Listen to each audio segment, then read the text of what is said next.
Өндөр суух тавтамаар л би бол хөтлөгчийн хот. Хөтлөгч амар санаа биднийг цаг хугацаагаар илүүлэх гэж байна. Нэвтрүүлэг танд YouTube-ийн Од өндөр суугаар болон NTV телевизээр замун 83.307 хостолгооны Од өндөр радиогоор хүрч байгаа. Дугаарыг хоримтлалтай Монголыг бүтээцгээ еврейтэй худалдаа хөгжлийн банк болон ногоо ирээдүйг хөгжүүлэх еврейтэй MMS ивент гэж байна. За өдрийн дамрах. Өдрийн мэндэ. За бид нар Македоны Александрыг агуу гэдгийг мэднэ. Хүн болгон л агуу гэдэг дэлхийн нийтээрээ. За тэгвэл энэ хүн яагаад агуу болсон? За нэрт жанжид өдөртөгчд яагаад энэ хүнийг шүтэн биширдэг болсон талаар ярих гэж байгаа шүү гэн тийм ээ.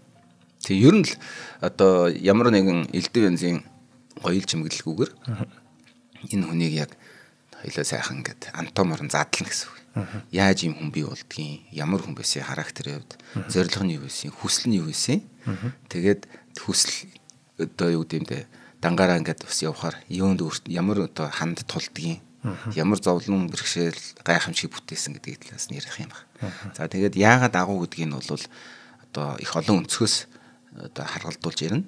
За эндээс шүүл янз янзаар л хүмүүс энийг чи агуу биш гэж ярьж байгаа шүү дээ. За жишээлбэл одоо бид нар Чингис хааныгаа сууд одоо мянганы сууд жанжин гэл одоо бүгдээр нь бүх байж болох бүгдээр нь л бид нар магтдаг тийм.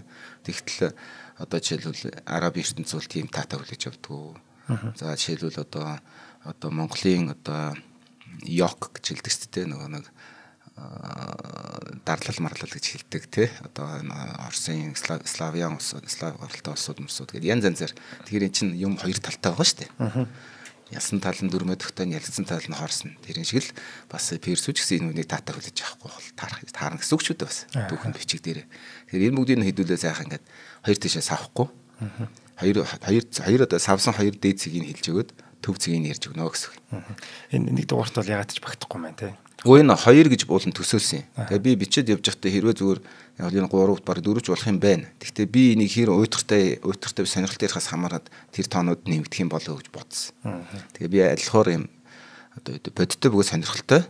Тэгээ нюансуудын буюу одоо тэр үйл явдлуудын одоо учир холбоог нь аюул сайн гэж нэгсэн юм шиг ингээд тайлбарлаж өгөхөөр сонирхолтой байж магадгүй гордож байгаа учраас дахиад нэмж магадгүй гэсэн бодолтой. 9 эхлээд 1-2-оор явуулаад үзье гэж байна. За тийм.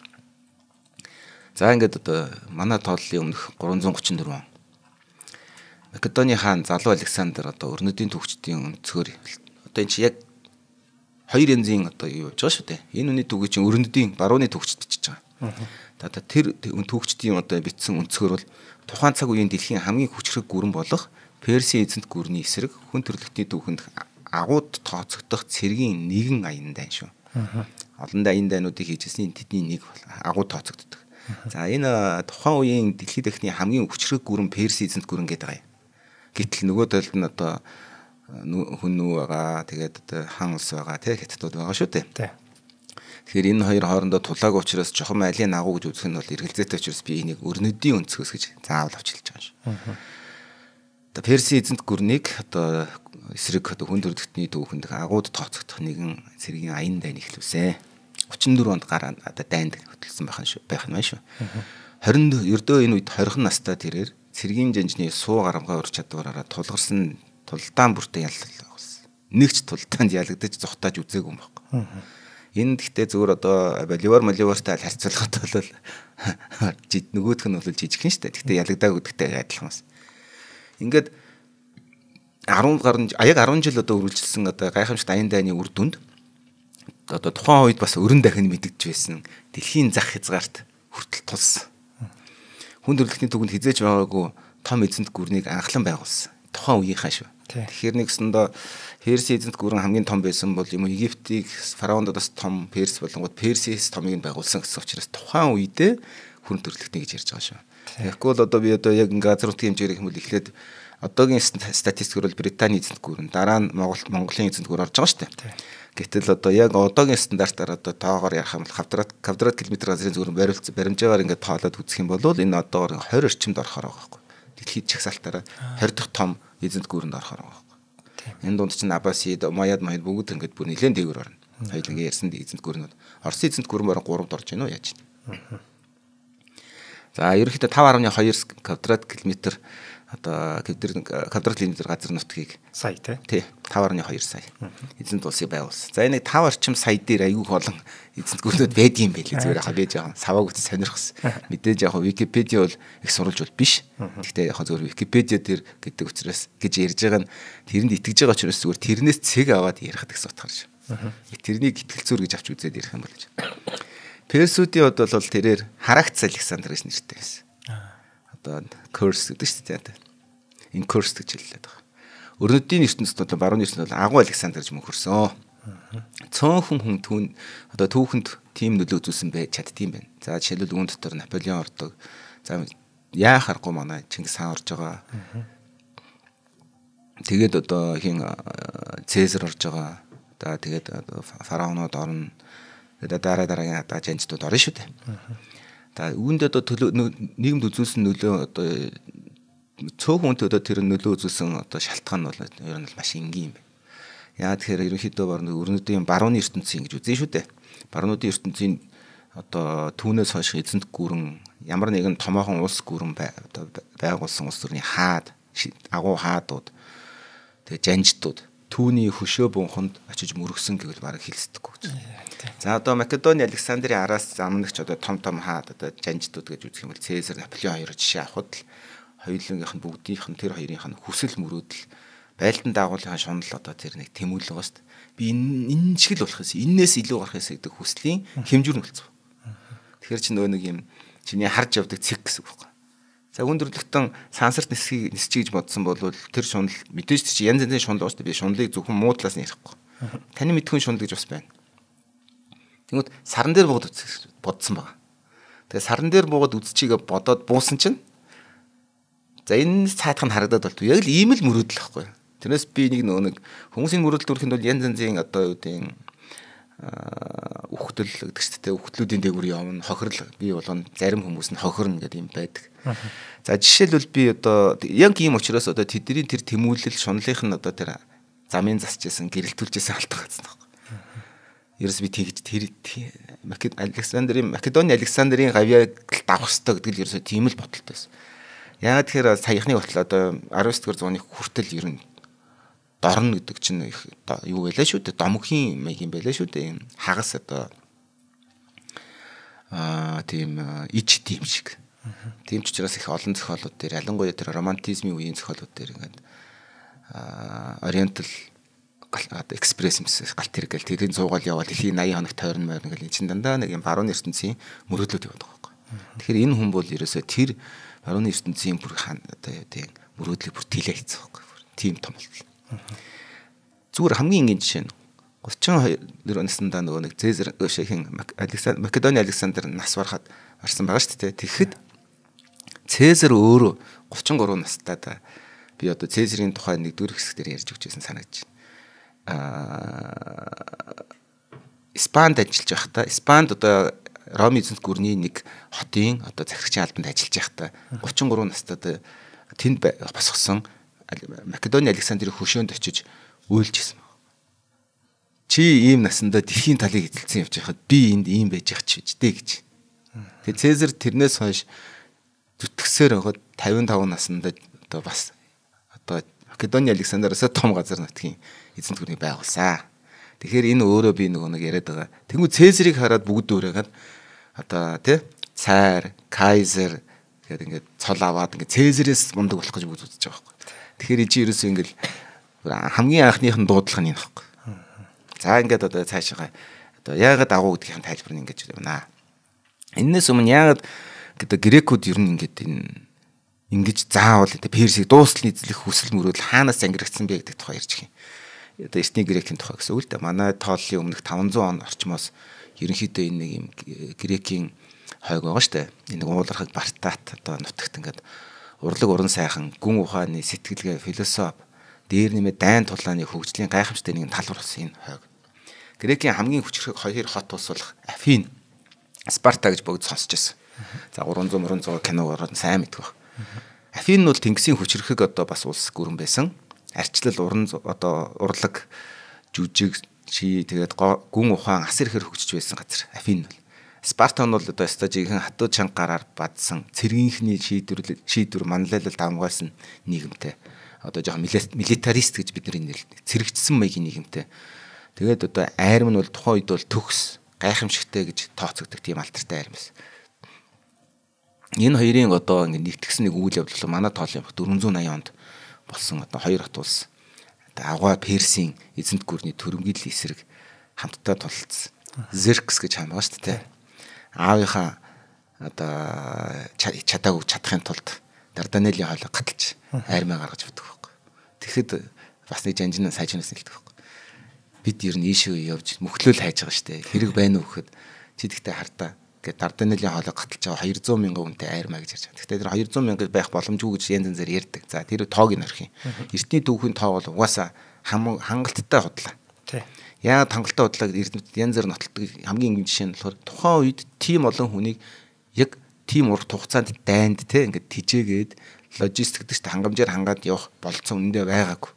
Байгаагүй учраас 200 мянга гэдэг бол ерөөсөө яг нүүдэлчин саранчаа гэж зарцаа шиг бай газар өгөрүүлээд хоосрлоод явна. Урагшлах тусмаа араас нь хангамж ирэхгүй учраас тэндээ үхнэ гэсэн тооцоо тийм одоо гаргалгааг ярьдаг. Би тэрнтэй бол нэлээх санал нийлдэг талынх нь судлаач юм одоо сонирхож юм байна. Тэгэхээр яг зүгээр нэг 100 мянга байсан байж магадгүй юм үсрээл. За тэгээд одоо тийм үг хэлчихсэн. За энэ хоёр Перси эзэнт гүрний тэр одоо дайралтыг тэсэж харахын тулд нэгдсэн. За одоо Термопилай гэж нэрлэдэг байгаа. Термопилай гэж нэрлэдэг байгаа тэр нарийнхан хавцал нэг 300 Спартагийн дайчт. За одоо энэ дээр бол бас янз янзаар ярьдаг л да. Тэгээд удирдсан Грекийн багахан цэргийн хүч гэж байгаа. 300 Спартагийн дайчдын удирдсан цэргийн хүч гэхээр цаана юу гэж явж байгаа хэрэг махс монгол хэлээрээ зөв ойлгоорой гэж хэлэх гээд байгаа шүү. Энэ уул нь бол яг ингэж хэлэхээр зөв байгаа юм. Найруулга. Гэхдээ нөгөө ойлгохдохгүй сонсогдно. 300 Спартагийн дайчдын удирдсан Грекийн багахан цэргийн хүч гэж байгаа. 300 гэдэг чинь өөрөө удирдсан цаана дахиад хүч байна гэсэн үг.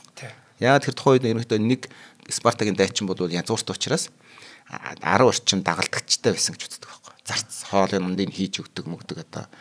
Тэгэхээр тэд нар бол нэг эзнийхэн төлөө байлдана. Тэгэхээр ер нь 3000 орчим байсан болов зүгээр ярьдаг юм байна. Яг янз янз судалгаагаар. За тэгтээ 300 гэж бичиж үлдээсэн байдаг учраас хан дээрээ тэр чин тэр цэргүүд боолуудын тухай ярихгүй шүү дээ. Өөрийнх нь төлөө өгсөн боолыг ярихгүй гэсэн санаал. За тэгээд тэр асар олон одоо Персийн цэргийг саатуулж чадсан. Тэр үнэхээр саатуулсан. Энэ хоорондоос амжиж бас Грекийн хот улсууд аюулын харанхыг одоо зохиж одоо хоорондоо нэгдэж одоо тэр ялтыг байгуулсан үйл явдал болж байгаа. Удалгүй Саламисийн хоолой гэдэг Афины хоолойд Грекийн флот Персийн тэнгисийн флотыг буцагсан. Гэсэн ч гэсэн Грекууд ерөнхийдөө тэр том хүчтэй аймаг бол яагаад ч дийлээгүй. Учираас одоо Афины Акрополис гэж алдартай том сүм байна. Тэр чинь ганц сүмүүд байхгүй олон сүмүүд байдаг. Ариун сүмүүдийг нь Персүүд очиж шатаасан шаранда. За энэ шатаасан гэдэг энэ үгийг би онцгойлон хэлж байгаа шүтээ зөөж байгаа. Яг тэр энэ дараа нь энэ тухай нэг гарч ирэх учраас. За тэгээд энэний хойдон жил нь Платейгийн тулалдаанд бол одоо Грекүүд шийдвэрлэх ялд байгуулж нэгдсэн Грекийн арим Персүүдийг нутгаас бүрмөсөн хөөж гаргажээ. За ингээд 1400 одоо 80-аад онд оноос эхлээд 50 жил одоо Грекийн сонгодог алтан үе гэж ярьдаг. Classic Greek гэж хэлдэг байхгүй. Энэ үед бол одоо жинхэнэ нөгөө нэг одоо баахан одоо мундаг тэр сэтгэгч нар философичд өгсөн төрж гарч одоо ирээдүйн одоо тэр өрнийн сэтгэлгээний үнд сүрийг тарьсан гэсэн үг. Та сая хэдэн онд гэж юу? 480. 400. За тэгээ тэрний дараа жил нь ялсан. Тэгээ эндээс 480-аас 430 20-од оны хүртэл ингээд 50 жил ерөөсөө ингээд инх тунх маш сайхан арчил жинхэнэ оршсон гэсэн үг. За харамсалтай нь одоо мэдээж хэрэг удаан инх тайм оршиж чаддгүй. Афин Спарта хоёрын амбиц гэдэг зүйл их хоорондоо одоо хоёр үеийн булаацалтай. Тэгээд тэдэнд тал татагдсан хуваагдсан хот улсууд нь холбоотнууд болж хоорондоо хоёр хуваагдаад хурцсан зөрчил нь эцэстээ одоо грекчүүдийн ертөнц гэж хэлээд байгаа. Тэдний хэдэн 10 жил үргэлжилсэн иргэний дайнд хөтлөн живүүлсэн. За ингээ хоорондоо өө дөрвөө байлдаж өстой жинхэнэ манайхны хэлдэг нэг орондоо орох завгүй оцолтод тэмцэлдэг гэдэг шиг болсон гэсэн. За ингээд одоо энэ грек хот улсуудын дайн 100 орчим жил үргэлжилсэн. Тэднийг энэ хоорондоо байлдаа гэдэг чинь юу гэсэн үг вэ? Туйлдна гэсэн үг. 100 орчим жил. Тэгээд яг энэ үед одоо хоорондоо байлдаж байсан энэ үед болохоор одоо хойд зүгээс хүч төрөн мандаж байсан одоо шинэ гүрний ол зулах замыгаа зассан гэсэн. Тэгвэл хойд зүгтний хэн байгаа? Македон гэдэг уулын нэг жижигхэн хаан тус байсан. За энэ Македон гэдэг хаан тус нь ерөнхийдөө сонгодог Грекийн соёлт арт түмэн хэдэн зуун жилийн философи урлаг уран сайхан яриад байж хахад одоо Македоны уулсаар хүрээлэгдсэн энэ жижиг хаан тулсыг бол ерөнхийдөө жоохон гадуурхах маягтай.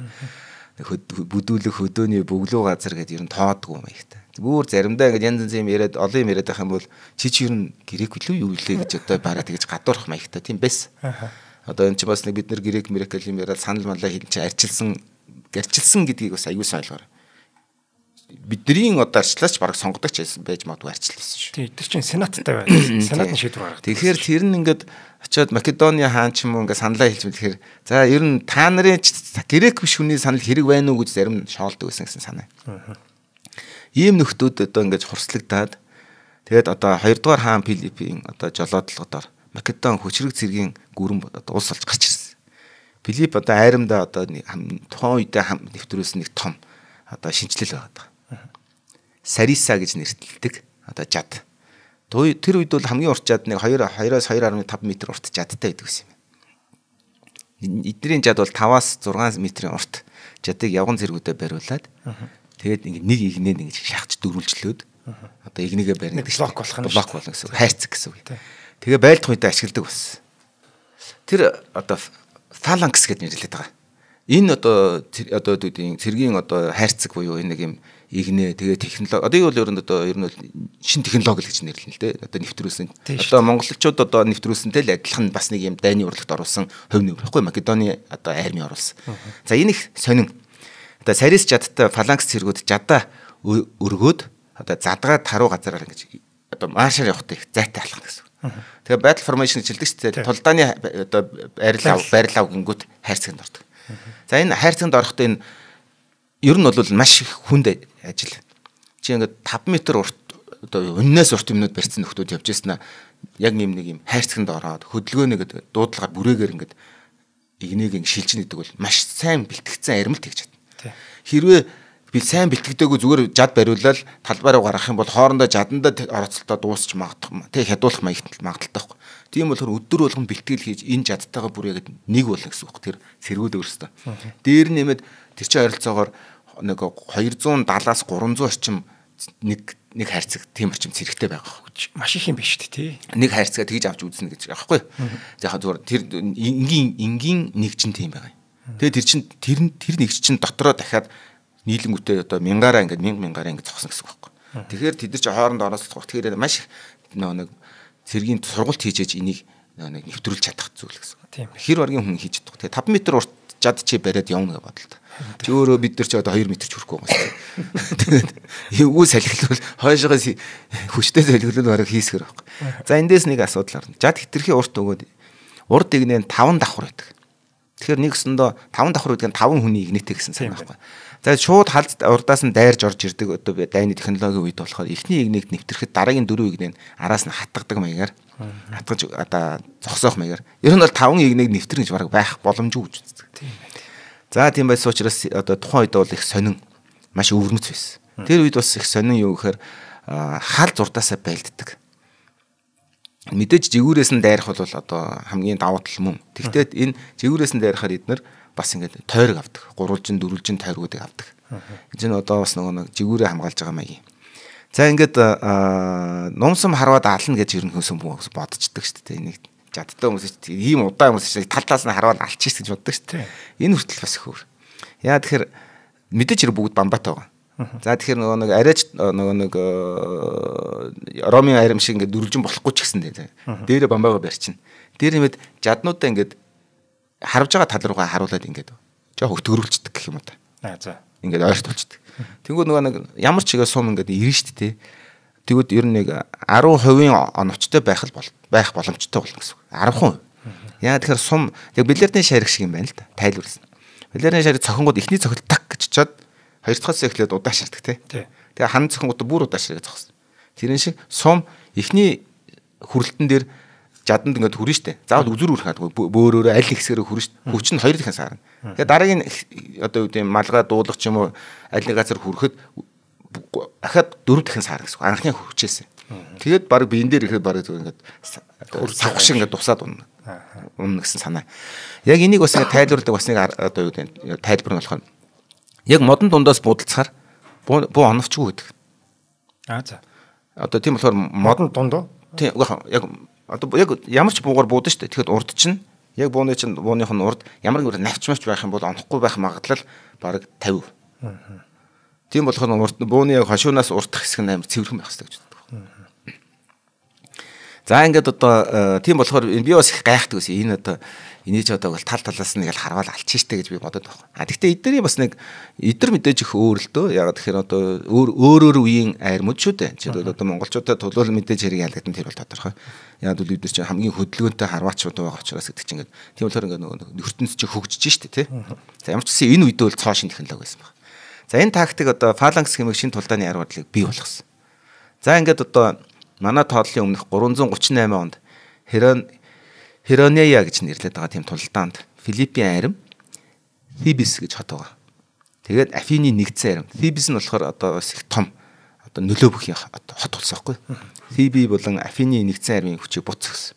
За Македон Грекийн ертөнцийг ноёрхлоод энэ үед эхлэлээ тавьсан байна. Яг 100 жилийн дараагаас.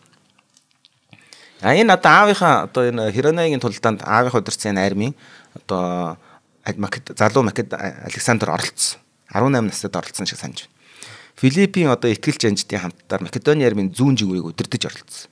Бүр жигүүр удирдах орж байгаа. Тийм. Гэхдээ одоо аавынхаа одоо ихтгэл жанжтын хамтаар.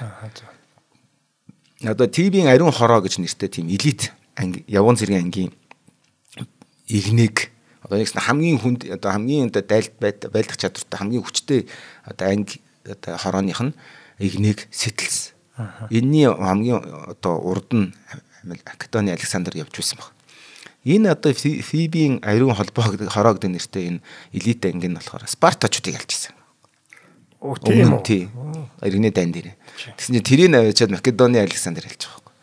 Тэгээд одоо Сицилийн одоо түүхч одоо Диодорын бичиж үлдээсэнчлэн Александр бол дайсныхаа игнийг сэт цохин шийдвэрлэх ялтанд хөтлсөн толгойн цэргүүдийнх нь нэг байсан гэж байна. Тийм ч учраас ерөнхийдөө энэ тулдаан болон эзэн зөвхөн энэ тулдаан биш. Энээс гадна одоо бослог хөдөлгөөнд дарсан, аавынхаа өмнөөс очиж дарсан жижиг сажиг тулдаан зөндөө болсон. Тэрэндээ л оролцож бүгднийг удирдахжсэн байна.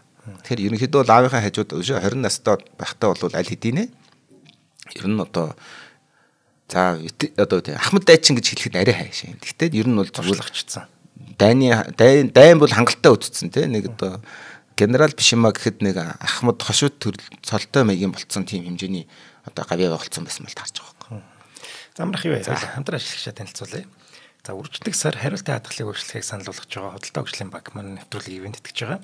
За Худалдаа хөгжлийн банк нь 3 сарын 12-ноос 4 сарын 12-ын хүртэл хариултын хадгалыг өөрчлөхөөр болсон 25,000 төгрөгийг 2 дахин үржүүлээд 50,000 болгож таныг урамшуулах гэж байгаа.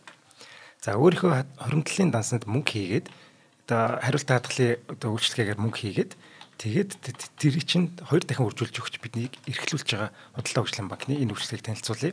За энэ хөтөлбөрт хэрхэн хамрагдах вэ гэвэл хэрвээ та Худалдаа хөгжлийн банкны харилцагч биш бол бит хоёрын доор QR код гарч байгаа. Энийг уншуулад TDB онлайн гэдэг аппликейшнийг татж аваад бүртгүүлчихнэ. Харилцагчаар бүртгүүлнэ. За энэ аппликейшнаараа 6 сар ба түүнээс дээш сарын хугацаатай хадгаламжийн данс, за мөн харилцах данс давхар нэх.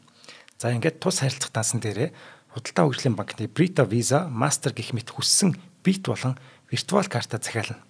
За аппликейшныхаа хялбар хуримтлал зэсийн хариултын хадгалыг үйлчлэгийг ашиглаад за карттай харилцах дансаа 6 сар ба түүнээс дээш сарын хугацаатай хадгаламжийн данстай холбоно. За карт сая захиалсан шүү дээ. Тэрийгээ тэр хадгаламжийн данстай холбож байгаа юм. За хариултын хадгалыг гэдэг нь яадаг үйлчлэгээ вэ гэвэл би ямар нэгэн зүйл худалдаж авлаа гэхэд миний одоо юунаас данснаас нэг жоохон илүү мөнгө уншигдчих юм. Тэгэл тэр хариултаа би өөрийнхөө данс руу одоо юу яахад чинь. Илүү мөнгө уншигдсан ч байх. 6500 юм авлаа шүү дээ. Тэнгүүд миний данснаас 7000 уншигдчих байхгүй. Тэнгүүд 500 төгрөгийн хариултаа авах гэдэг шүү дээ. Тэрийгээл зүгээр юуруугаа хийчих. Хоримтлалын данс руу орчих юм бэл. За энэ мэтчлэн ингээд хоримтлуулсаар аваад тэр мөнгөнд 25,000 төгрөг болох юм бол за тэрийг харин Худалдаа хөгжлийнхэн 50,000 болгож одоо таныг урамшуулах гэж байгаа. За урамшууллаа яаж авах вэ гэвэл 7 хоног болгоны даваа гарагт шалгуур хангасан хэрэглэгчийн одоо харилцагчийн хадгаламжийн данс руу шууд шилжээд орчих юм байна. За энэ урамшуулал зөвхөн нэг удаа шүү. Зандаа ихтэй хэлсэн чинь би ивэ ячдаг байж арай дутуу ячлаа дахиж авмаар байна. Тэр хэрүүл хийх шинжтэй. Хэл амтаа шүү дээ. Хэл амтаа. За хариулт даатгалын үйлчлэгээр хөрөмтлүүлсэн явцын нийт дүнг 7 хоног бүрийн даваа гарагт харилцагч бүрийн банкнд бүртгэлтэй гар утасны дугаарт мессежээр болон Viber-аар хургуулах юм байна. За ингээд хөрөмтөлтэй Монголыг бүтээцгээ урайтай худалдаа хөгжлийн банк манай нэвтрүүлгийг ивент итгэлээ. Баярлалаа худалдаа хөгжлийн банк. За баярлалаа. Манай нэвтрүүлэг миний Александрыг ивент итгэсэн баярлалаа. За. Гэ одоо бас тийм шүү дээ. Чи нэвтрүүлэг хийх бололцоог болгож байгаа юм чинь баярлалаа. Тийм. За ингээд одоо энэ тулдааны үеэр зүгээр яг бас энэ Македоны энэ тулдааны өмнө бас нэг үйл явдал болж байгаа. Македоны Александр гэж Македоны Александрт нэг том бас найз бий. Бучипалус гэж нэртэй хар морь. Маш тогшин, маш юм нэг хангал. Хамгийн гол нь Александр тэрийг ерөөсө хинч номхруулж чаддаг байхгүй. Тэгэд Александр тэрийг одоо номхруулж өөрийнхөө хүлэг болгосон гэж үздэг байхгүй. Тэгээ хар зүгээр л хараа азрал гэсэн хөлтэй хэрнэ. Тийм. Энэ кино минадэр ч сүртэй төрслөгдсөн. Үнэн. Одоо энэ чинь домгийн шах болсон. Энэ чинь одоо зүгээр нэг хөрхөө дайны мөр байсан бол тэр нь бүр одоо хүлэг болоод одоо нисдэг болцсон ч яваа зөндөө. Бараг Pegasus-ийн дэсэн авсан. Тэр зураг мураг тавьсан байгаа шүү дээ. Хийцэн зургуудад нь байдیں۔ Уусаад 14 5 дахь дунд зууны үеийн Македоны Александрыг зурсан зураг мураг дээр чинь далавчтай тэнгэрээр дээрээс нь юм бөмбөг хаяад байгаа маш. Бөмбөгдөх жонгоцсон. За тэгэхээр ерөнхийдөө зүгээр бас нэг тэр одоо бас сайхан хүлгийг бас ярих хэрэгтэй юм байна. Тесалиан гэж нэртэй тэр Тесалиан мужаас одоо газар нутгаас гаралтай их сайн одоо адууны одоо үйлдвэртэй тийм нутгаас гаралтай гэж зөв ярьдгийг. Бас би бас одоо энэ бол яг бүх түүхэнд бичигдүүлсэн одоо мэдээллүүдийг ярьж байгаа учраас би энийг бол одоо бодиттой гэж үзэж байгаа юм аа. За одоо ингээд энд одоо тулдааны дараа одоо тэр өөрийнх нь одоо тэр аавынх нь Филиппин байгуулсан цэргийн эсвэл байлдан дагуулын ачаар аль хэдийн хурцуудынхаа ихэнх газар нутгийг өөрийнхөө хяналтандаа оруулсан байна. Филипп. За ингээд энэ ялтынхаа дараар бүх одоо Филипп аав 2 дугаар Филипп аав нь эцэг нь одоо эцэг Филипп нь одоо бүх грекийг нэгтгэж Хеллени холбоо. Хеллен гэдэг чи одоо Хелленик гэж нэрлэдэг чинь грекүүдийг нь хэлээд байгаа өөрсдөө. За нөгөө Хелас тий. Тэр нэг тэр Хелас чинь тэр грекийн одоо хойгийг хэлж байгаа шүү дээ. Бас нэг хойгийг хэлдэг шиг санаж байна. Бас нэг өөр нэршилтэй юм байна. За одоо тэр нь бол Corinthians гэж байна. Corinthians гэдэг тийм Коринфийн холбоо. За энэ юу гэсэн үгээр бид Македон. Тэгэхдээ бусад грекүүдийнхээ хамтаар бид нэр том болно гэдэг агуу санаа гаргаж ирсэн байна. За одоо Монголдо зөвлөх юм бол одоо хамаг Монгол улс байгуулагдаад 1206 болж байна гэсэн үг байхгүй яг дүүцүүлж ярих юм бол. За ялгаатай нэг бол байгуулсан хүн нь одоо юу гэдэг Чингис хаан одоо тэгэл 40-д наснда дэлхийд талыг байлдан дагуулах гээд гарч байгаа бол аав нь өнгөрсөн 20 настай Македоны Александр бас дэлхийн талыг тухайн үеийн дэлхийн талыг байгуулах байлдан дагуулах гээд гарчээ. Яг насны ялгаа л байсан юм. Жавхрал нэрээ бас номон дээр бичсэн байд. Одоо 40 хэдэн настай хүн бол одоо амар тайван суухад бодох хэвээр одоо тэгсэн чинь Чингис хааны Тэмүүжингийн байлдан дагуул дөнгөж эхэлжээлээ гэж хэлдэг байхгүй. Тэрэн шиг яг л одоо эдний стандартаар бол одоо 40 настай хүн бол цаахан амар жимэр амьдрал одоо 20-д дэдэл тийм юм хийж явах хэрэгтэй байдаг юм байна л да. Тэр чинь ихтэй стандартаар бол Македоны Александрын гаргаж өгсөн одоо жишээг болж тарж байгаа. Тийм байна.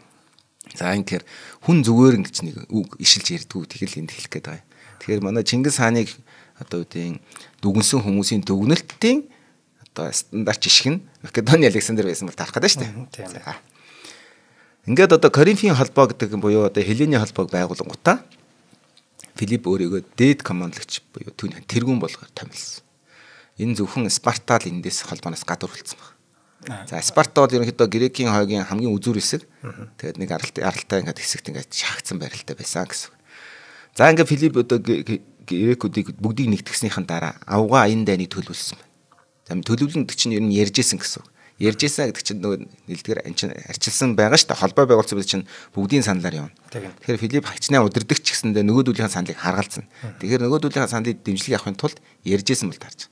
За энэ болохоор бүх грекчүүдийг нэгтгэж нэг гарт оруулж нэгдгэн хөдлөөд Персийн эзэнт гүрний эсрэг одоо нармаа гэж хэрлээд байгаа. Монголоор нармаа гэдэг л байхгүй одоо пан Хеллени буюу бүх грекчүүдийн дайны төлөвлөгөө гэж. Би зүгээр явах энэ дээр бас 2 3 юм яриад мэрэг пан Америк гэж одоо Симон Боливар ярьдаг байсан.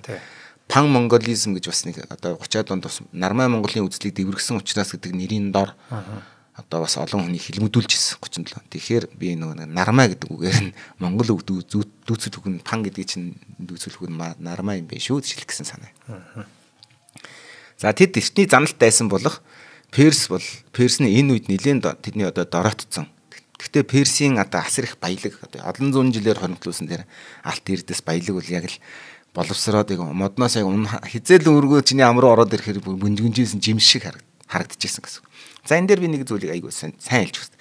Аав нь Филипп Александрийн бүх аян дайны бүх бэлтгэл ажлыг хангаж өгсөн гэсэн. Ялангуяа Грекийн моралын талаас нь одоо ёс суртахуун одоо казус белли гэж хэлдэг. Персүүдийн эсрэг яагаад дайн хийх ёстой гэдгийг бүх одоо үүдийн үзүүрийн харандааг нь үзүүрж өгсөн гэсэн. Жадын илмийн сэлмийн.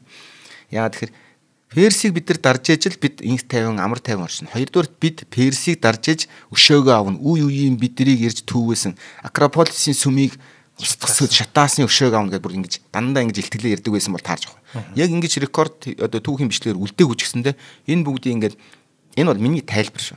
Тайлбарлахад ийм болж. За одоо яг адилхан жишээ гарч байна. Хамгийн Монголыг байгуулчаад тэгээ цөмөрөө сайхан найрлаад идэж уугаад хөвтэйг үзтээ. Алтан улс өшөөгөө авна гэж хөдлөө өстэй. Үеийн үед Табул ханыг хаа өшөөг авна. Үеийн татаруудыг төрхөрж монголчуудыг дайтуулсан өшөөг авна гэж ял асууна. Ял асууна гэдэг. Ял асууна гэдэг чинь дайны шалтгаан байхгүй. Эн чинь нэг шалтгаан нь юу гэхээр хэрвээ байгуулчаал тэр их олон хүмүүсийн хүчийг нэг зүг рүү чиглүүлэхгүй бол өөр л нь чиглэдэг байхгүй. Тийм болохоор дандаа гаднаас дайсан хайна гэсэн. За энэ тэгвэл хаднаас дайсан хайна гэхэд грекүүд ингэж байж байгаад 50 жил цуг гэжсэн хоорондоо Афин Спарта гэдээ хоорондоо байлдаад эхэлсэн юм. Яг тэрэн шиг юм болох учраас тэрийг Перс рүү чиглэсэн байна. Тэгж явж байгаад яг тэр дайны одоо зарлахынхаа өмнө одоо эхлүүлэхийн өмнө Македоны хааны ордны ширүүн тэмцлийн золиос болоод өөрийн бие хамгаалагч ард амиалтсан. За энэ одоо амиалтсан үйл явдлыг бол янз янзын одоо conspiracy theory, folk story гэдэг одоо тий янзын түүхчд энэ зар ярьдаг баг. Гэхдээ би энэ дээр бол альны талд орохгүй зүгээр амиалцаг фактын ярьсан дээр баг. Ээж нь тэгсэн гэж ярьдаг те янз янзаар ярьдаг. Ингээд энэ хөө Филиппийн залгамчаар 20 настай хүн Александр тодорно. Сонирхолтой байна шүү дээ тэр үнэхээр суухантай. Эцэд бүр хамгийн том давуу тал хизээч ядарн эцэд цусан хийг мэдтгүү. Тэгээ дээрээс нэмээд тэрний тархийг яг бүтэн одоо угааж цэвэрлж агаад шинээр ингэж үзэл бодлын тарьсан хүн нь Аристотель. За ингээд одоо тэр өөрийгөө хэдийн дайн тулдаанд өөрийгөө харуулсан туршлагатай цэргийн жанжин болох нотолцсон байсан. Тэгэхээр бол энэтэй марах хүн байхгүй. Гэхдээ нэг муу шушмаа хүү биднийг удирдахгүй шүү гэсэн байдал бол үе гарч ирсэн. Тийм учраас одоо Грекийн зарим хот улсууд мужууд бол энэ чинь ер нь залуу хүн хаан болохоор одоо тийм нэг шалгадаг үст. За одоо хоёлаа тэр нэг Отtomаны эзэнт гүрэн Константинополийг эзлэхэд бас шалгуур давсан шүү дээ. Тэр хүн чинь залуу Мохаммед тий. Тэгэхээр одоо аавынхаа залуу одоо агуу төлөөг одоо өвлөн хүлээж авсан боловч эхлээд ер нь өөрийгөө гректэй ингээд баталгаажуулах хэрэгтэй. За тэрнийхээ төлөө бол мэдээж дотоодын хид хідэн одоо томоохон тулдаа хийсэн бослогуудыг дарсан. За ингээд өрсөлдөгчийг ерөнхийдөө бүгдийн цаазаар аваачаад тэгээд Иллирия, Тессали гэдэг болон төв Грект гарсан бослогуудыг харьяасаар дарсан. Ялангуяа Фиби хотыг бусдад сургамж болгохын үүднээс бүрэн сүйтгэж оршин суугчийн боол болгон хөдөлсөн. Фиби ч нөгөө нэг өөрийн тэр аавтайгаа цуг хийдэг тулдаанд Фибийн ариун хороо гэдгийг сэт зогсон. Тэгэхээр нэг Фибиг ер нь нэг дарах нэг тийм эзгаар нь хөдлөөд яваад исэн бол тарж байгаа. Ашгүйч тэрний бослог гаргаж тэр бослогын чичээд дарж дарахтаа одоо нэг жишээ болгож нэг хотыг үнсэнд оруулж газар өрсөн сарчаад бүх хүний боол болгосон баг. Тийм хэрэгтэй. За энэ бол одоо бас одоо жанждуудын хийдэг ажил гэсэн үг ээ. Маш том мессеж өгч байгаа тийм. За одоо ингээд буцаад хоёлоо дөнгөж ярианы ихэнлүгөө буцаж очих нь байна. Манай тоолын өмнөх 334 он. Перси эзэнт гүрний эсрэг аян дайны эхлүүлэхэд бэлэн болсон Александр өөрийн армийг өдөрдөн Хеллеспонт гэж нэрлэдэг. Одоо Дарданелийн хоолой гаталдаг бас нэг хоолой л доо. Одоо гарам гэх юм уу тэнгисийн гармаар тэгсийг гаталж бага зүрх цөмөр орсон. За мэдээж бага гэдэг бол одоогийн бидний мэдэх Турк, Ливс гэдэг ингэсгээд одоо ер нь тэр нутгийг эхлэх гэж байгаа. За ингээд энэ одоо хүн төрлөختийн түүхэнд хамгийн агуу цэргийн аян дайнуудын нэгийнх нь дөнгөж эхлэл байлаа гэж. За ерөнхийдөө Македоны армийн одоо тоол ерөнхийдөө сонь байх хэрэгтэй. Одоо ч тоо гэдэг чинь их чухал шүү дээ. Энэ хідэн хүний яриантай. 40,000 цэргээс бүрдчихсэн гэж ер нь үзээд байгаа. Олон тоонууд байгаа л да. Би эндээс бас дундчилж авч байгаа гэсэн үг. Одоо нэр би энэ киног өвчөө нэг Македони Александрыг ярихад бол бэлтгэхийн тулд би өмнө нь үзсэн 2 уран сайхны кино, 3 баримт киног. Нэг нь болохоор History Channel гардаг цуврал. Netflix-ээр гарсан нэг цуврал. BBC-гээр хийсэн нэг цуврал нэг киног үзсэн. Тэгжээж энэ төрлийн дундчилж бид ер нь тоог нь авч байгаа шүү дээ бас хэлье. Мэдээж хэрэг одоо түүхийн баримтууд байгаа. Одоо англиар мөргүүлж жишээлбэл тэдний тоо үнэн байна үүдийг нягтлж ингэж мөргүүлсэн. Яа тэр Македони Александрыг ярина гэдэг чинь өөрөө маш том эр зэрэг хөхгүй миний хувьд. Бараг би аяндаа хийж байгаа юм шиг болж байна гэсэн үг. Яг бол сонсогч нарт зориулж энийг сонирхолтойгоор өөр үнэн боддоор ярина гэдэг чинь өөрөө бас одоо үгүй эрсдэл одоо хариуцлах юм да. Тийм тийм. За тийм учраас би энийг зураас хэлж байгаа юм шүү. Тэгэхээр тоон дээр би бас ингэж авч байгаа гэдгийг заавал тайлбарлаад байгаа шүү. За 40 мянган цэргээс бүрдсэн гэж үзэж байна. Одоо тэгээд айрманд Грекийн газар нутгийн өнцөг булан бүрээс ирсэн цэргүүдээс бүрдсэн. За энэ яагаад энийг ярьж байгаа вэ гэхээр янз янзын одоо генерал жанжнуудын ярих учраас бас энэ айрмын бүтцийг ярьж өгсөн. За Чингисийн одоо байлдан дагуулын үед манай айрам Алтан орд руу явхад тэд гэж ярьж чаддгүй шүү дээ. Бичигдэж үлдээх байхгүй.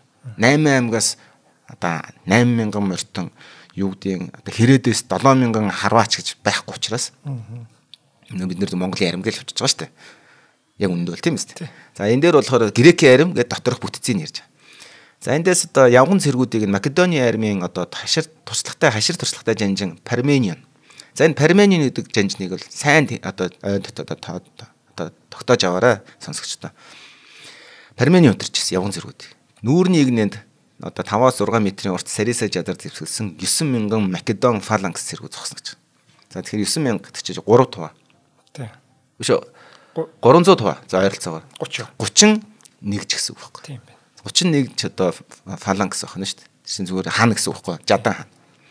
Тэд бүгд мэрэгжлийн сайдэр бэлтгэгдсэн өдөр болгон сургалт хийдэг 16 игнээ гүнтэй фаланксын хайрцагаар игнээгээ засдаг.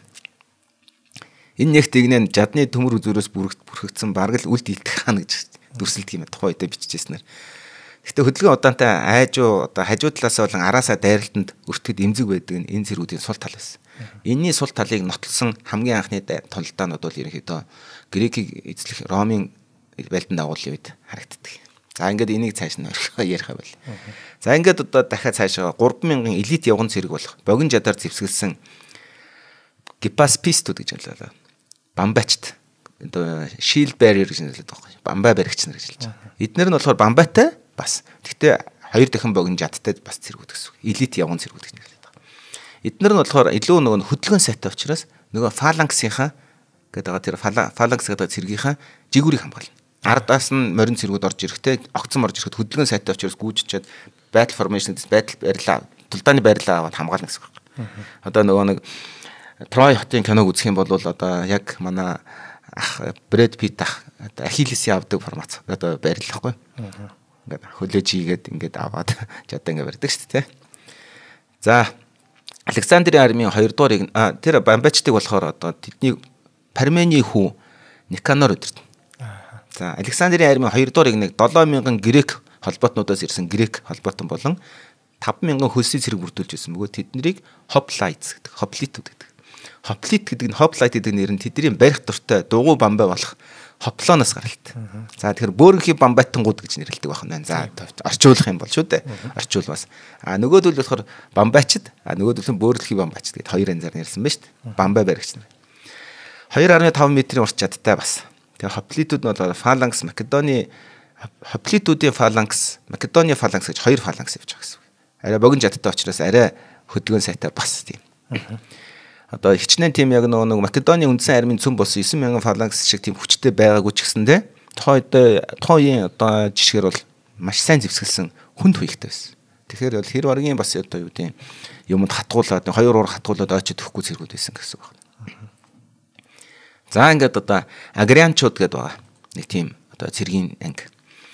Одоо Грекийн армийн хамгийн шилдэг скирмиш гэж хэлээд байгаа. Шидэгч нар, дайрагч нар гэсэн үг. Дайрагч хэсэг. Жажддаг гэсэн үг. Эднэр бол одоо өнөөгийн Болгарын өмнөд хэсгээс гаралтай. Жаж шидэх ур чадвараараа тохоо цаг үедээ тасархаа ялгарсан байсан. За ингээд одоо олимпийн одоо атлетикийн тоглолтыг үзэх юм бол Грек Болгар одоо тэр юунууд их сайн жаж шидэд идэг штэ. За тэр чинь соосон биш байх нь штэ. Тийм. Германууд сайн шиддэг бас тийм. Герман, Хорват эднэр ингээд сайн шиддэг байхгүй. Тэгээ сербүүд бас сайн шиднэ тий. Словенууд бас сайн шиднэ. Тэгэхээр Балканы явгийнхан бол Ирланд сайн шиддэг шнэр байдгийг. Грекүүд бас сайн шиддэг шүү бас. За эндээс илүүтэй Скандинавийн их сайн шиддэг болсон сүүлийн. Эндээс илүүтэйгээр Александрийн цогт одоо тэр юунууд бас нэг цэргүүдийг дурдах хэвээр одоо жад дүүгүр ном сумаар зэвсгэлсэн хөнгөн явган цэргүүдийг Thrace гэж нэрлэдэг байгаа. Thrace гэж нэрлэдэг. Энэ Thrace гэдэг газар нь болохоор одоо энэ одоо Балканы хойг. Тэгээ Болгарын бас өмнөд хэсэг орж байгаа юм. Болгар ер нь орно тэр чигээр. Thrace гэдэг одоо тэр хэсгээс ирсэн хүн бол хамгийн алдартай Thrace-с ирсэн баатар бол гладиатор манай нэг хин байгаад байгаа. Спартак. За Иллираас ирсэн бас одоо жидэгч нар байсан байна. За энэ бүгдээс хамгийн одоо илүүтэйгээр Александрийн цохилтын одоо цөм гол хүчлэх 1800 орчим элит морин цэрэг бүрдсэн одоо Companion Cavalier гэж нэрлэдэг байгаа. За би энийг бол янз янзаар орчуулах гэж бодож байгаад ер нь уул нь бол нөхөд гэдэг байгаа байхгүй. Нөхөд морин цэрэг гэдэг. Нөхрийн гэсэн. За энэ бол Монголын одоо эзэнт гүрний стандарт одоо жишгээр бол хэшигтэн. Энэ дээр бол компани гэдэг чинь итгэлийг даасан гэсэн санаа орж ирж байгаа учраас би хааны итгэлт морин цэрэг гэд итгэд морин цэрэг зүгээр. Би өөрийнхөө орчуулж чадсан. Наач гоё орчуулга намрах. Яг бол одоо итгэж чадах, ямар ч үед итгэж чадах гэсэн санаа хизээч хамаагүй өрөхгүй гэсэн. За тэд жад ил дээр зэвсгэлсэн бөгөөд Парменионы өөр нөгөө хүү болох Филатасын удирдахтар байсан. За тэгэхээр чи хашир дуртахтаа Парменион нэг жигүүрийг бариад хоёр хүү нь бусдыг барьж штэ. Тийм байна. Айхтар ууз Парменион бол тэр үнэд маш ирхэн хүн байд таарах гэдэг штэ. Аавынх нь итгэлтэй жанжин. За энэ Парменидыг нэрийг маш сайн цээжилж аваарай гэж хэлсэн шүү тийм ээ. Харин хааны одоо тусгай хавиран хороог буюу өөрийнх нь одоо морин одоо хороог бол Александр өөрөө өдөрчсөн. За Каласын удирдлагаар Тесалигаас ирсэн 1800 морин цэрэг. Эрегеийн удирдлагаар Грекийн бусад нутгаас ирсэн 600, Кассандрийн удирдлагаар Thrace, Паиониагаас ирсэн гаралтай 900 морин одоо морьт заншлаач буюу тагнуулчт. Ингээд Александрийн армийн 40 мянган цэрэг бүрдэж байгаа юм. Одоо би зүгээр боддгийн зүгээр манай энэ одоо эзэнт гүрэн байгуулж явах энэ тэмдэглэл ингээд үлдсэн байсан бол ямар гоё вэ гэж бодож байгаа. За жишээлбэл дарангаагаас тедэн хүн гэл те сэлэнгээс гэл гэсэн хөвсгөлөөс тедэн морьтон гэл тэд нар тим юмтер зэвсгэлсэн гэл те. За юу ивент тэтгэж танилцсан. За ногоо ирээдүйг хөгжүүлвэрэ те MMS компани манай нэвтрүүлгийг ивент тэтгэж байна. MMS бол яг урайтаа одоо уялдаж ийм үйл ажиллагаа явуулдаг компани байгаа. За тиймдээч дэлхийн номер 1 Jinko Solar брендийг Монгол улсын Монгол улсад оруулж ирээд аль бие усны дистрибьюторээр нь ажиллаж байгаа. За Jinko Solar нь нарны үүсгүүрийн ийм одоо брэнд аахгүй. Нарны эрчим хүч хоригдлуулдаг одоо яадаг чинь те. Тэрний бүр цогц ийм дэлгүүр байгаа юм. Jinko Solar нь хэрэглэгчдэд хамгийн өндөр ашигт ажиллагаа бүхий Tier 1 зэрэглэлийн нарны хавтанг эрчим хүч хувиргах хоригдлуулах системийн төгс шийдлийн хамт нэг дор санал болгож байгаа. За 2022 оны эхний хагаст Сантера болон Сангига нэртэй за нарны эрчим хүчний систем бүхий цогц шийдлүүдийг зах зээлд нэвтрүүлсэн ийм брэнд байгаа юм. Одоо нэг газраас нэг брэндээс бүх юмнууд авах юм бол яг тэр чинь төгс зогцож ажилтдаг тий. Тэгэхгүй н одоо хавтангийн нэг газраас аваад батарейгийн нэг газраас аваад ингээд хойлоод ах юм бол чи яг хоорондоо төгс зогцож ажиллах уугүй юу мэдэхгүй шүү дээ. Тэг бүрэн юугаараа эрчим бүрэн хүчин чадлаараа ажиллаад ашиг дүүлэн коэффициент нь унах уу яах уу гэдэг бол мэдэхгүй. Тийм болохоор яг нэг брендинг хоорондоо ингэж авцалдаж ажилтдаг ийм брендийг сонгоод бүгдийн л ер нь тогтоорол авсан дээр. Тэгэхээр эднийх чинь манай MMS чинь бас маш гоё юм. Орчин цагийн шинэ одоо ирээдүйн байшин барьсан байна.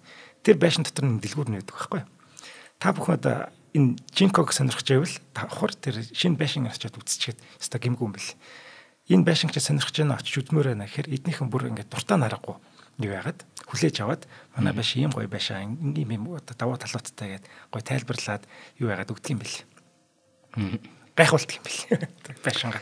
За би тэр бас яваад байгаа нэг нарны батарей түрүүний хэллээ шүү дээ нэг энэ одоо эн чинь бол нэг хураагуурын тусна аваад энерги цуглуулчны тусна аваад гэдэг шүү дээ. Эн чинь нэг цагаатлах юм бол бид нар зүгээр нэг хард юунууд аваад өөрсдөө ухсарсантай адилхан байхгүй.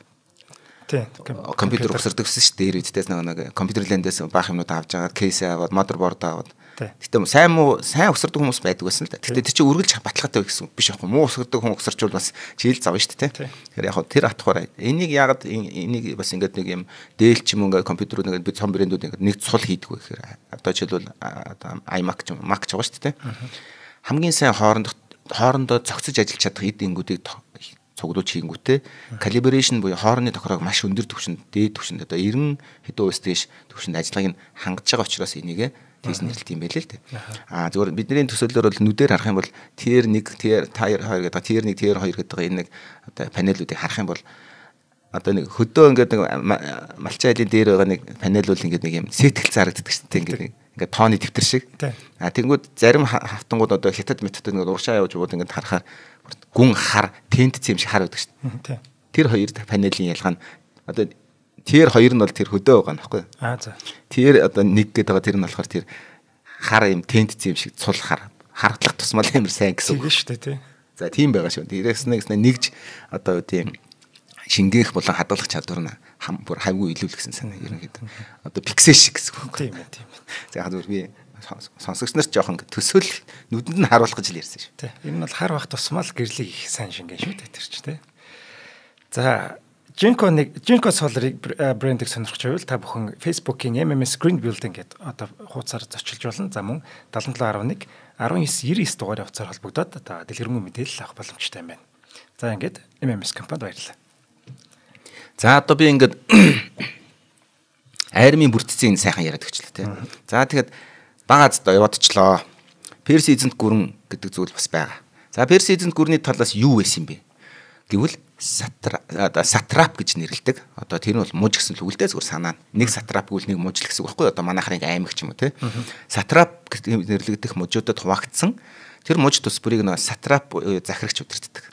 Одоо хаан бол ингээд эрх мэдлээ ингээд мужийн захирагчнаас суваарилсан. Одоо том гүрэн чинь тийм байж тээ. Бүх хаан бүгдийг удирчдаг. Тэр нь татвараа цуглуулад хаандаа өгдөг. Тэр нь айрамтай ч юм иймэрхүү. За Александрын дайралтын аюулд өртөх болсон Бага Азийн одоо сатрапууд дайны стратегийг хэлэлцэхээр цугларсан. За энэ ч одоо манайх руу нэг одоо грек ярим ордог. Хэдүүл яах вэ? Перс яринд хүчин зүтгэж байсан одоо чадварлаг грек жанжин Rhodes гэдэг арал гэдэг чинь мэдхүү. Тэгээ Rhodos ирсэн гэдэг одоо Memnon of Rhodes гэж нэрлэдэг англиар. Яг Rhodos ирсэн Memnon. Одоо Архангаас ирсэн амарсан гэдэг шиг байна шүү дээ. Rhodos ирсэн Memnon Александртай шууд тулгарсгаал зайлсхийя гэж ятгсан. Сатрапуудад. Халс тулдахын оронд харин Scorched Earth гэж нэрлэдэг тийм тактик үү. За одоо тэрний үг гэхээр одоо үр тариа хүнс газар нутгаа тосгодоо шатаагаад галдан шатаан ухрах гэдэг тийм тактик байхгүй. Ашиглаж зөвлөж тоцгон газар тариалын талбай хүнсээ шатаагаад нутгийнхаа гүн рүү ухрыг. Ингэснээр Александрын арим удахгүй хоол хүнсгүй болоод туйлдна. Тэр үед нь цохиё. Энэ түүний ухаалаг зөвлөгөөг сатрапууд хүлээж аваагүй.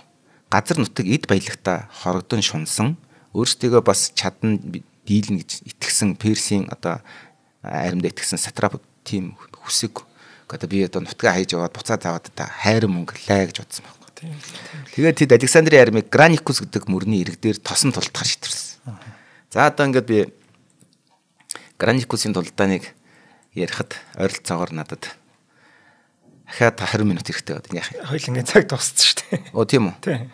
За ингээд 3 болох юм байна. За 3 болгоё. За яагаад тэгэхээр Граникусын тулдааныг яриад Египтийг яриад буцаж Граникусын тулдааныг яриад Тэнгисийн тулдаануудыг яриад буцаж одоо Иесусийн тулдааныг яриад Египтэд бас үйл явдлуудыг яриад баг хоёрын дуусна. Өшөө домгуудын би яриа шүү дээ. Энд чинь зөвхөн би юу ярихгүй улсын үйл явдлуудыг он дараал ярихгүй. Энэ дотроос шүү дээ тийм Анабисын Александрийн Анабис гэдэг нэртэй нэлээд сүүлд арай хожуу бичигдсэн боловч бүх одоо хэлсэн үг мүгийн ингэж үйл явдлын нэг тухайн үед оролцсон хүмүүсээс нь гэрчилсэн юм шиг бичсэн тийм тэмдэглээд байхгүй. Мэдээж тэр оролцсон хүмүүсээс нь сонсож байхгүй. Амд амсын дамжсан яриг нь тэмдэглэдэг. Тэндээс би бас ишилж ярих учраас хоёр том тулдаан аягүй том үйл явдлыг яриад тэгээд гурав дахь дээр би жинхэнэ одоо Персийн үндсэн нутаг тэгээд одоо Согд Трансокшиа гэдэг цоогд энэтгэрөөс аяндаа тэгээд төгслийн нэр. Тэгээд тэнд чинь одоо бүр нарийн ярил одоо скифүүд нүүдэлчд орж ирнэ шүү дээ. Түрэг монголууд гарч ирнэ. За тэгээ. За баярлалаа амрахаа. За нэвтрүүлэг та бүхэнд YouTube-ийн од мөндөр суугаар болон NTV телевизээр за мөн 83.3 107 хостолгооны од мөндөр радиогоор хүрлээ. Дугаарыг хоримтлалтай Монголыг бүтээцгээ юуратай худалдаа хөгжлийн банк болон ногоон ирээдүйг хөгжүүлэх ураатай MMS ивент итгэлээ. За хамрааха дараагийн дугаарыг тэсэн яддаг хүлээе. За баярлалаа. Нэвтрүүлгийг хүлээн авсан Нарны аймгийн монголчуудаа баярлалаа. Од мөндөр суваг энэ мэтлэн танин мэдхүн 1000 хөтөлбөрийг 2025 оны 7 сарын 1 хүртэл та бүхэнд хүргэх юм. Их хэлээрээ шинжлэх ухаан танин мэдхүг түгээхийн үйлсэд та нэгтгэх хүсвэл бидэнд танд өгөх боломжтой. Нэг нэвтрүүлгийг 100 төгрөгөөр буюу 1000 нэвтрүүлгийг 100,000 төгрөгөөр үнэлээд та биднийг дэмжээрэй. Жилдээ ганцхан удаа 100,000 төгрөгөөр дэмжснээр шинжлэх ухаан танин мэдхүг түгээх энэ үйл хэрэг таны оролцоотойгоор амжилттай үргэлжлэх юм а. Зандан хүү миний нэр дээрх голомт банкны данс байгаа. 30 15 15 1942 30 15 15 1942. Та 100,000 төгрөгөөр шилжүүлэхдээ гүйлгээний утга дээр нь өөрийн нэр болон утасны дугаараа заавал бичээрэй. 100,000 төгрөг хандвалснаар од мөндөр сувгийн алтан гишүүн болох юм. Шинжлэх ухаан танин мэдхгүй Монголд ялах болтугай.